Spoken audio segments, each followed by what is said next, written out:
college, my last round was the MPDA, where out of 237 teams, my partner and I went 14-0 and won the national title, so I was very excited to do that. Thank you. So I'm passionate about Parley. I love Parley. I've been privileged to coach it. I had a chance to coach the national champions in 2013. Brandon Manoa, did anybody ever watch Brandon Winchell, Manoa Martin compete?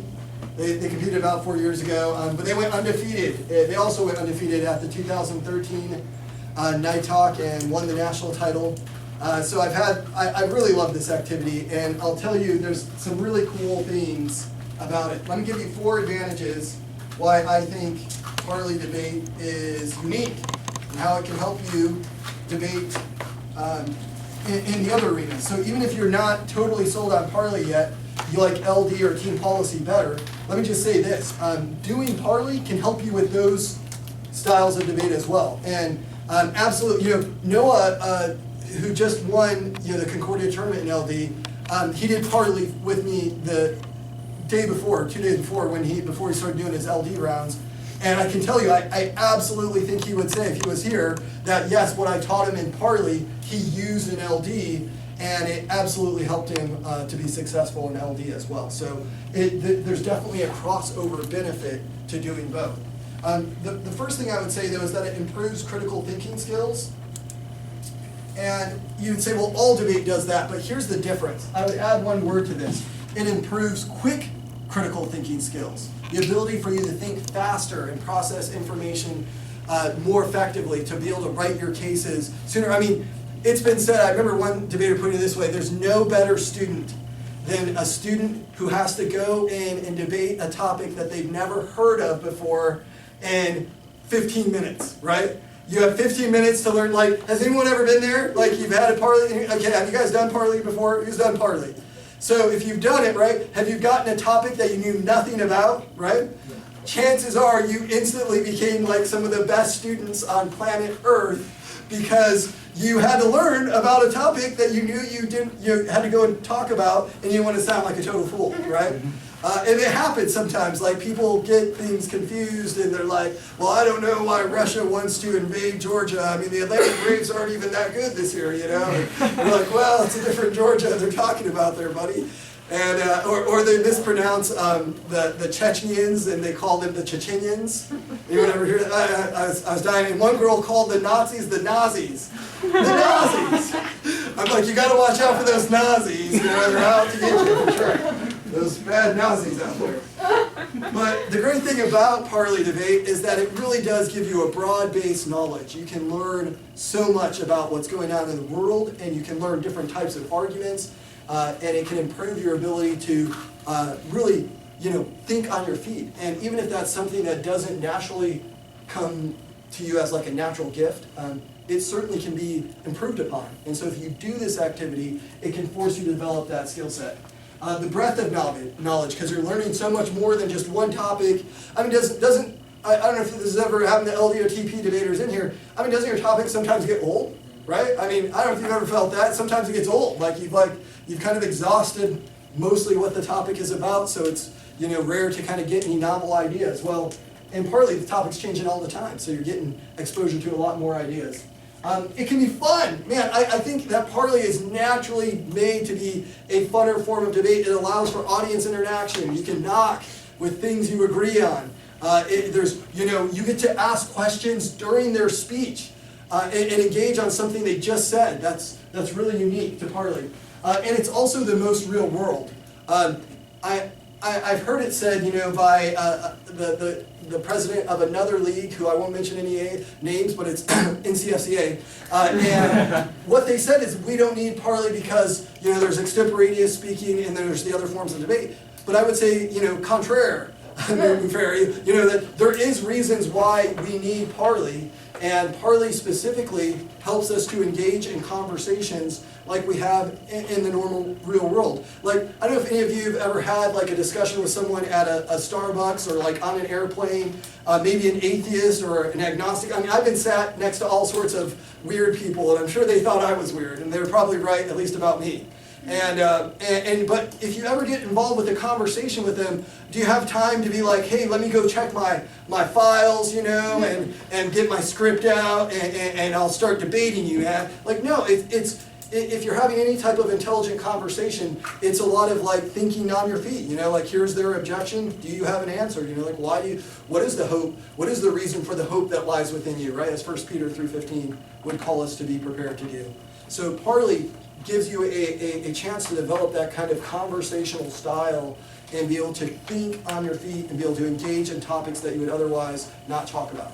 And so that's something I really like about it. So that's why I say it's the most real world, because most of your conversations, most of your actual real debating that you do with people is not going to be scripted. It's going to be conversational, and it's going to be you thinking on your feet of how to engage them, especially if it's any kind of serious discussion about your faith or your values, and being able to defend those. Chances are you're going to have to rely on your own knowledge and your thinking and your ability to come up with things on your feet. You're not going to have time to script out your answers. You'll have to be able to think and then respond. Does that make sense? So it's very extemporaneous in nature, but it's unique in that it's combining a breadth of knowledge to an actual argumentation and debate. And by the way, this is the original form of debating too, by the way.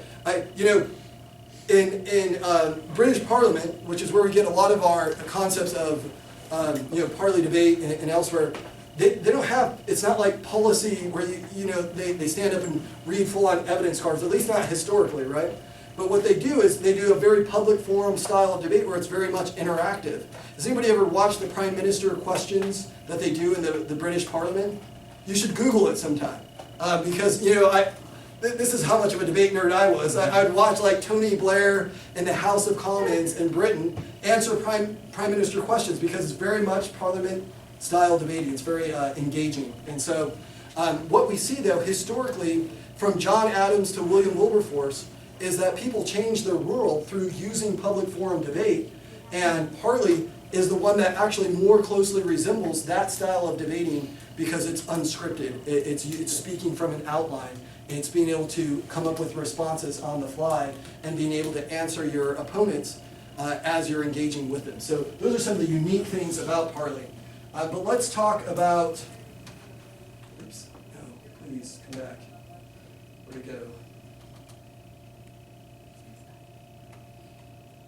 Talk about an important point you need to have on there is read the rules. I can't tell you how many people, if you would read the rules, you can use it to your advantage. Like I know people who've had to forfeit rounds because they brought a copy of the Constitution into the round with them, and they're like, ha, well, this is what the Constitution says, so you can't read, from the Constitution during debate rounds, You can't bring a Bible either. I mean, we're all for the Bible, but we don't want you, using it and be like, well, Matthew chapter 2 disagrees with you, so no, can't do that. The rules say, no printed material. Does that mean you can't use printed material during your prep time?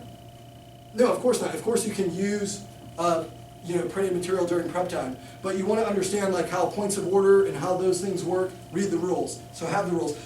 What can you bring that's printed into the debate round? What's the one thing you can bring? A copy of the rules. A copy of the rules. So yeah, let me ask you this: for a community judge, do you think it's more persuasive when you can actually hold a copy of the rules in your hand and say, here's what the specific rule says about how a case that's off topic is a voting issue, when you can cite the specific rule, than just you saying that it's a rule, right? Which one do you think is more persuasive, if you have the rules or not the rules? The rules, right? A printed copy, listen, it's an issue of ethos and credibility, right? Most community judges, by the way, if nothing else, they want to uphold the rules because they think that's their primary job, and it is, but they'll give even greater weight to what they see as a rules-based argument than what maybe some of your alumni or even parent judges who may go on like community norms over rules. Does that make sense? What the community is kind of typical. Whereas a community judge who's judging this activity for maybe the first time, they really want anything that they think could, if it's a violation of the rules, they're going to take that pretty seriously. Does that make sense? So that goes back to judge adaptation, that if you have a community judge in the back of the room, you can know that they're going to be more persuaded by rules. Sure. Are you not allowed to bring this in then? So what do you mean? What is that? I don't know. Yeah, you can do it. Oh, flow sheets, yeah. Well, that's not printed material, so yeah, it's not like you're reading off files on that. So it's, as long as it's not, a printed, book or news article, that's the kind of printed material they don't want you bringing in. By the way, you can't text during part of the rounds either, right? Why? Because we don't want coaches in the back of the round. Believe me, I would have loved to do this. Here's your 3 responses to that ridiculous counter plan. I was dying in one of my rounds. I watched that Concordia. It was the most painful round. And again, it was killing me because my team that I had to help, they were letting the other team get away with murder. In that round, I gotta tell you this, true story. So round 6 at Concordia, it was the break round. I think we were 4-1 going into it, and I think the other team was too. And they ran 2 arguments and a counter plan. Their 2 inherency arguments said that our plan was, it was the tenure topic. Did anybody debate that topic? It was about whether or not tenure should be abolished. Tenure is what teachers get. Most public schools, like in California, the teacher gets tenure after 2 years. It protects her job, and even if she doesn't do a good job, or he do a good job, they get to keep their job. And it's really hard to fire people once they have tenure. Does that make sense? And so we were on the side of abolishing tenure. And so that's what we did. We had the federal government, through an act of Congress, in the tenure program. States could still do it on the local level if they wanted to, but they'd have to fund it. We were going to remove federal funding from schools that provide tenure. We weren't going to pay for it anymore. And we had really cool harms about how in New York, we had examples of teachers who fell asleep during their classes, but they couldn't be fired. And we had stats about, we found evidence about how something like 86% of the administrators knew the teachers were doing a bad job, but because they were protected by tenure, didn't want to go through the hassle of litigation to try to remove them. Because it would take up to 2 years, it was 360 days to get a teacher removed that was bad. And for most of the administrators, they didn't think it was worth the hassle to try to remove a bad teacher, even though they knew they were bad. Does that make sense? And so you got teachers falling asleep in the classroom. We had California, where you have kids graduating who can't read. Yeah, I mean, if there's one thing you should have to be able to do before you get a high school diploma, is be able to read the diploma, you would think, right? But in my home state of California, we're crazy. So that was so they came up and they ran 2 arguments, though, that said, one, there's a California case that ruled that tenure, that teachers have rights for tenure, and another one, they claimed that it was a Supreme Court case that made tenure a right. Now, that's ridiculous. Okay, my first response to both of their contentions, neither one of those cases ruled that tenure was a fundamental right or a constitutional right. There is no constitutional right of tenure. The opposition team, I'll give them the benefit of the doubt, say they misspoke when they claimed that it was a constitutional right? My guys who I prepped on Gov, they didn't know any better, so they let them get away with these arguments that are claiming that tenure is a constitutional right, okay? Which was killing me in the back of the room. I'm like, that's absurd, that's ridiculous. It's not, there is no constitutional right for tenure. There's constitutional rights for things like freedom of religion, freedom of speech. It doesn't say tenure in the Bill of Rights. And there's no Supreme Court case that's made that kind of extrapolation either, okay? It's absurd, it's ridiculous. But their counterplan, get their counterplan. Their counterplan was to consult the Supreme Court about whether or not to do my plan. I'm like, this is the most ridiculous counterplan I've ever heard in my life, right? Because here's the biggest problem with that counterplan. Doesn't it link to their own arguments that if it's really that tenure is a constitutional right, well, they're not changing that constitutional right then. So even if what they're saying is true, they've double turned themselves. Because they're now doing the very thing that they're saying my case doesn't solve for.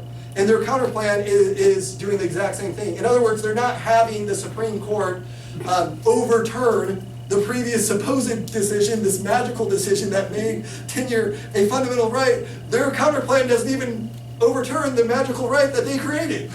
So I'm like, this is the most ridiculous round, and yet my guys didn't know what to say to that, and so they lost that round to this ridiculous case. But I talked to the team afterwards. I'm like, do you understand why this was such a painful round for me to listen to? I mean, not only are your arguments illegitimate, but your counterplan links to your own issues. And so a word to the wise: if you're going to run a counterplan, you need at least one unique disadvantage that happens on their side that your counter plan avoids.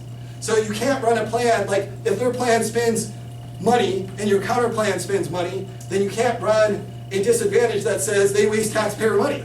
Because what do? You waste taxpayer money too. So you do the very thing that you're saying is bad that they're doing, right? Does that make sense? So you have to do something different, right? So for example, if they're running DDT, you can counterplan with an alternative substance to DDT, like the SWAT malaria program. But you can't use DDT because then you're doing the very thing that you're saying is causing harm, right? There's a disadvantage out there that talks about how it increases breast cancer in particular in women, that DDT is linked to that. So there's alternative, safer methods of preventing the spread of malaria. So you could counterplan that, right? You could use a different method and run a disadvantage against it. Does that make sense? So that's what Parley allows you to do, though. Parley, even more than policy debate, has really opened the door to counterplans, and that's something you want to recognize. That counterplans are far more frequent in Parley debate, even because of the way the wording of the rules even read. That the opposition team can win the round by either disproving the resolution or by refuting the affirmative's case, the government's case. And so that's really opened the door for more counterplans to be justified, because they can just claim that the counterplan, and rightfully so, that it's opposing the case, if it's a true counterplan, right?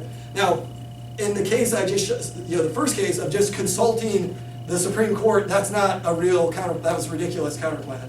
And I explained to the boys afterwards why that was the case. Both teams. I educated everybody in that. I mean the four debaters, and even the team that won admitted they agreed with me. It wasn't like, they're like, oh yeah, I get it now. I see why what we were doing didn't work well. And they understood that it's not a constitutional right. And so they actually apologized for that. So that was cool. So good for them. Anyways, so let's talk about some things. We need to be able to distinguish Parley from the other forms of debate. And we'll just get through 8 unique ways you can do this. I'm just going to go through these pretty quick. So Parley number 1 is limited prep, right? You have 15 plus 5 minutes to walk, about 20 minutes total to prep your arguments, whether you're on the gov or opposition side. There's no prep time during the round, right? There's nothing, you can't be like, well, hold on, I got to prep my responses and think about what I'm going to say here, right? So it's a very fast moving activity. The topics change every round. There's no cross-examination, but it does have points of information. And one of the favorite things that most debaters like, I think, is the points of order, right?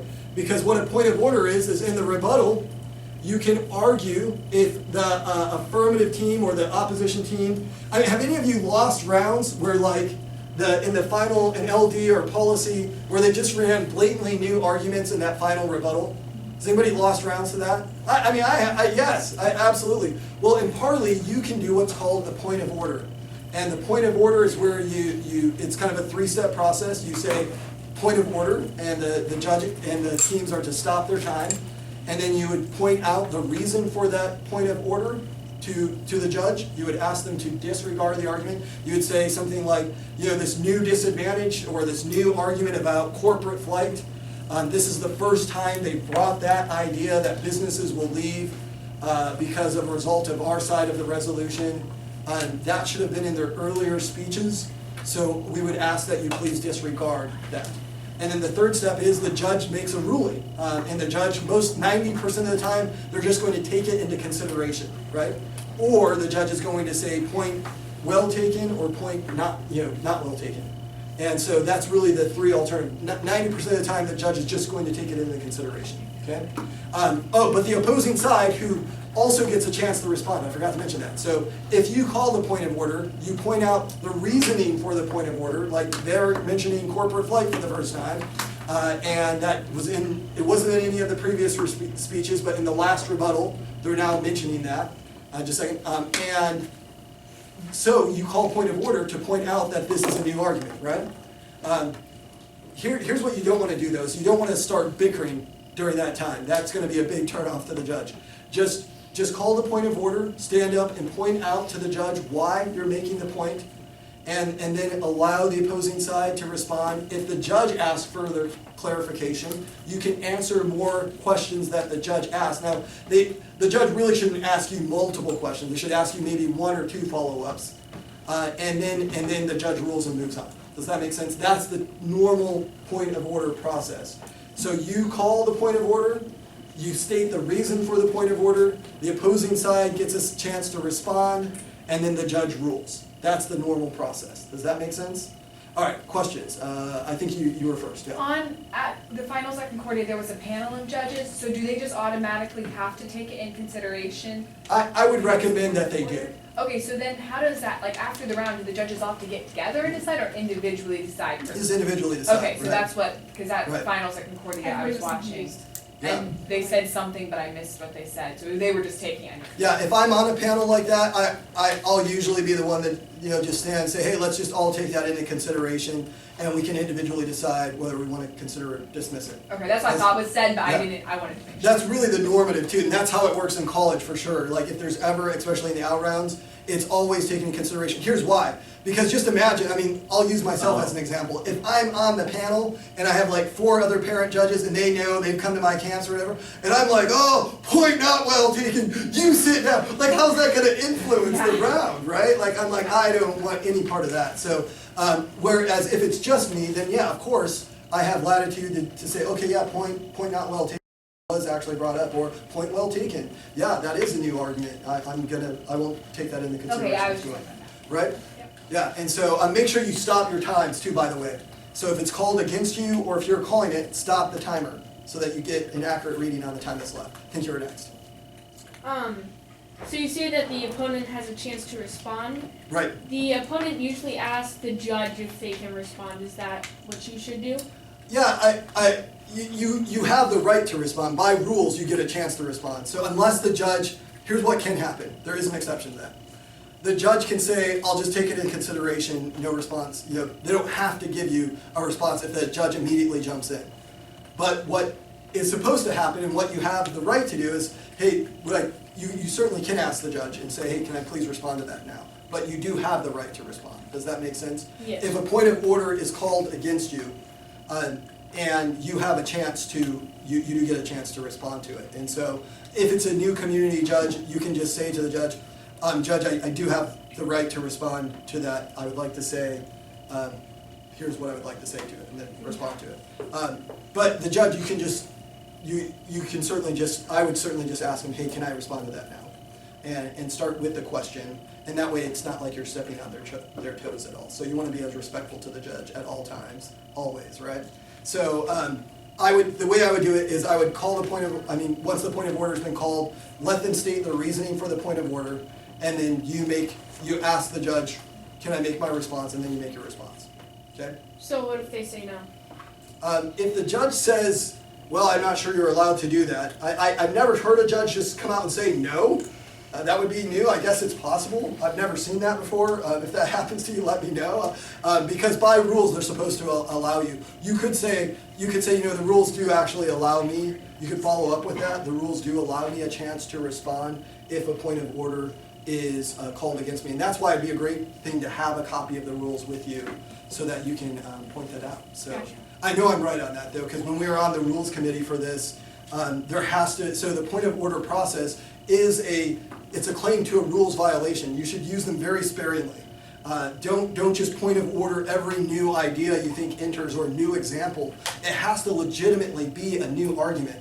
If you call a point of order on something that's not a real argument, and really it's kind of shady to do that. But the second thing is, it actually hurts your ethos because it means you don't really know the difference between what a new argument is and what's a new example. So if it's just a new example of a previous argument, that's not a new argument, right? But if it really is like a new idea where they've never mentioned corporate flight before, but now they're talking about how businesses and corporations are going to leave in that final rebuttal, then yes, by all means, you can call a point of order on that. Does that make sense? The only other thing other than a new argument, by the way, so 2 things you should call a point of order on. One is an obvious new argument, okay? Obvious new argument. 2 is very similar. It would be a radical recharacterization or a radical mischaracterization of a previous argument, where it's so fundamentally different that your response would have changed had it been that version of the argument. Does that make sense? So like, maybe the argument, let me see if I can give you an example. It'd be like, they argue backlash, like someone's going to backlash against your case. And initially it's like the Democrats would backlash if we pass your conservative policy. But then in the rebuttal, it's like the Russians will backlash and they're going to launch missiles at us or something. You're like, whoa, wait a second, that's an entirely different version of the same argument. Yes, I still agree you're arguing backlash, but it's such a gross characterization change. It's fundamentally different. Does that make sense? Then it would be appropriate for you to call a point of order and say, yes, they raised a backlash before, but now it's a fundamentally different argument. Does that make sense? It has to be that kind of reasoning. Yes? Good. Can you say point of order even if it's protected time? Or no? Well, There's it's no all protected all time. protected time because it's Oh. only during the rebuttal. Yeah, Oh, yeah. that's a good point though. Okay. Make a note of this. You only use points of order in the last two speeches. But listen, nothing will make you look at like a novice before. If they're like in their prime minister or constructive speech, the first speech, you just stand up. You're like point of order. That's a new one. Well, it's all new, right? So you're like, these are new arguments, and you're like, yeah, it's my first constructive speech. So here's the thing you want to know. It has to be in the final two rebuttals, and it's all protected time in those two rebuttals. Points of information, great, this is a really good question though, because points of information can only be asked during the first four speeches. And listen, please write this down. If you've never done parley before, you'll want to know when it's appropriate. So only during the first four speeches, which is the Prime Minister constructive, the Leader of Opposition constructive, the Member of Government, the Member of Opposition. Okay, they're 7-minute speeches each, right? You can only ask questions after the first minute and before the last minute. So from 0 to 1, no questions. And from 6 to 7, no questions. But from 1 to 6, there we go, there's the math. From minute 1 to minute 6, if you're counting up, right? If I'm counting up, yeah. You can ask questions during that time. Or if you're counting down, right? From 7 to 1, right? You guys, do your timers on countdown, right? I think you're supposed to. I think you're required to, yeah. So you start your timer with 7 minutes, right? From 7 to 6, can you ask questions? No. From 1 to 0, can you ask questions? No. No. Okay, so in the first four speeches, points of information. In the last two rebuttals, can you ask questions? Ever? No. Can be like, point of information, is that a new argument? I just want to hear your thoughts on it. No. All you can do is point of order during that time. That is what the point of orders are. Sure, let's do 2 more questions. I'm running out of time fast, and I have 2 more things, but let's go quick. The point of information, is there a limited amount? Because like different teams have different limits. Different standards? Yeah, there is no set rule on how many you have to take or how many you have to ask. I do think that 2 is a pretty good standard. I think 2 is a pretty good normative standard. Here's what I wouldn't allow though. I wouldn't allow someone just to cut me off in the middle of an argument. I would finish my point where I would say something like this: I'll take you at the end of this position or at the end of this argument, and then answer their question. Does that make sense? And can you even answer a question during protected time? Well, that's up to you. I think it's actually okay. I'm on the side of that. If you told them you would take a question and you don't get to it until protected time, I think it's perfectly acceptable to say, even though I'm in protected time, I now will take your question. What is your question? Does that make sense? That's entirely appropriate, but that's up to the speaker. You can't whine if you're the point of information person and be like, well, you told me it's protected time, but you said, so please take my question, right? Like, no, you can't do that. And if the speaker doesn't get to you, they don't get to you. What's the point of that too, by the way? If you don't take any questions, that does look bad to the judge because it looks like you're unwilling and you're hiding, right? So you want to take, at least 1 or 2, right?